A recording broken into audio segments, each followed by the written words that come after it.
Welcome everyone to this week's Torah portion review. This series is made for the children in my community. They're going to be watching this during our weekly Torah study. And for this week's lesson, we're going to be reviewing the story of the 12 spies in a midrashic lens, meaning we'll be drawing heavily from rabbinic writings to help us better understand the nature of these events. So let's start by saying that God had taken out his chosen nation to give them the Torah and to guide them to the promised land. So these ideas are closely connected. The promised land is theirs. They'll live safely, they'll live comfortably only if they follow the Torah, as is reiterated many times throughout the Hebrew Bible.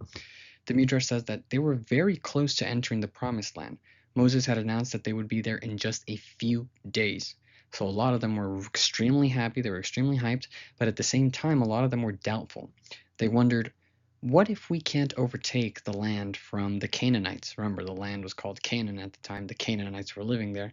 Well, they're super strong, they're super powerful. What if it's better for us to not even try getting this land? So do you think God appreciated this type of doubt? And the rabbis explained that the people failed in their trust. They should have instead said that they are super confident that they will win, not because of their own strength or not because of their own power, but because God was on their side. So God himself would fight the battles for them and win. Remember, during the Exodus, the people of Israel didn't do a single thing to win. It was entirely God's actions that made them victorious. The people who doubted about the land, they came up with this idea.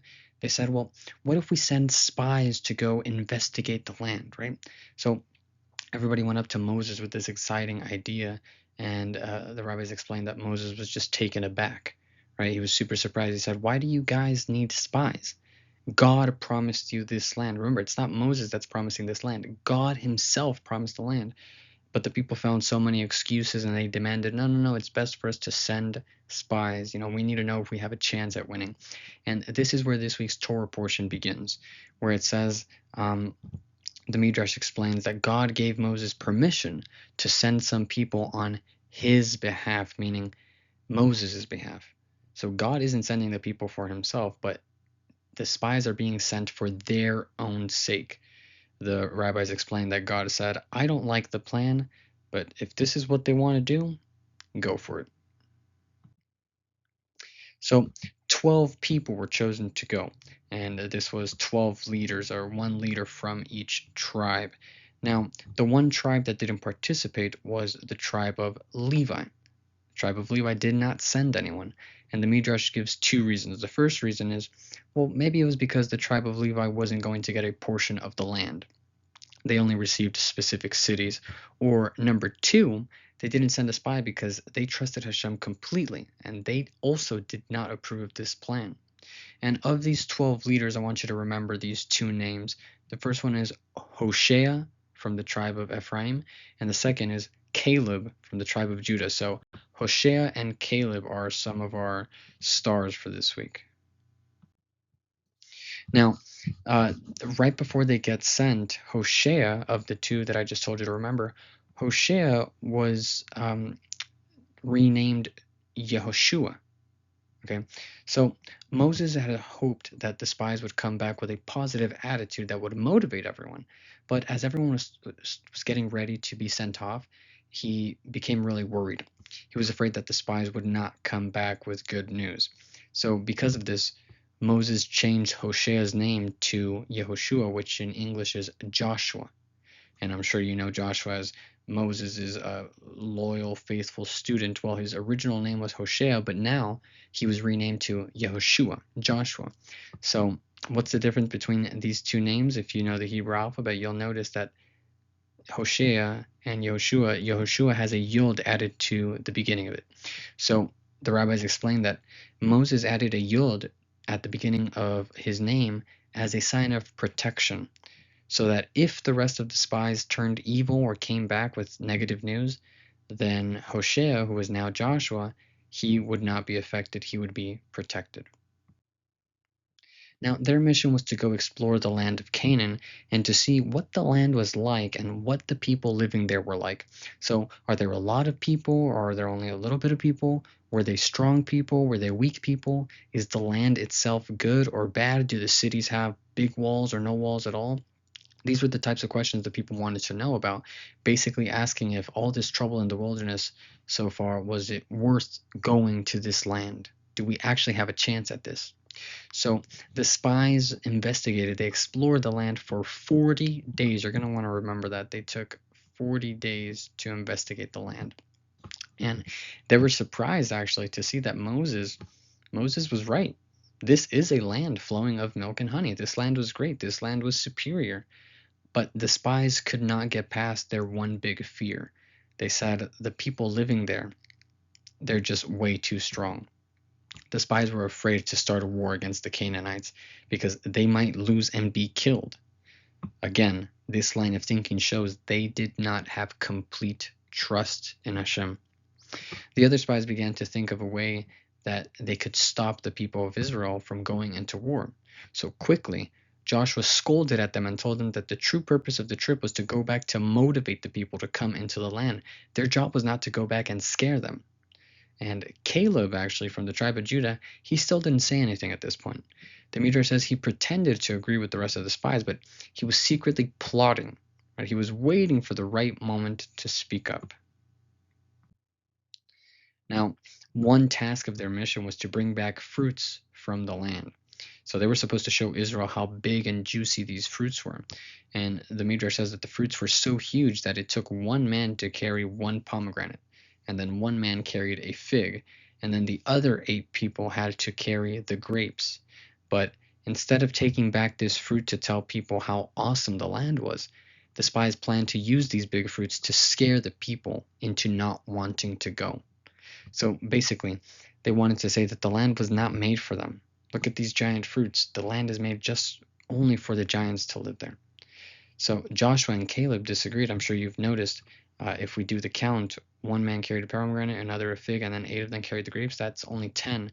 So the 2 people that did not carry anything were Joshua and Caleb because they disagreed with this plan. So they didn't carry anything. And then finally, after 40 days, the spies got back to the people.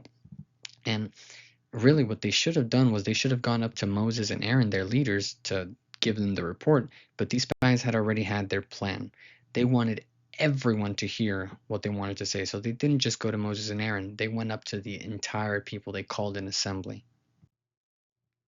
The spies began their speech. They said, "We made it to the land and we investigated thoroughly, and indeed, it is a land that is flowing with milk and honey."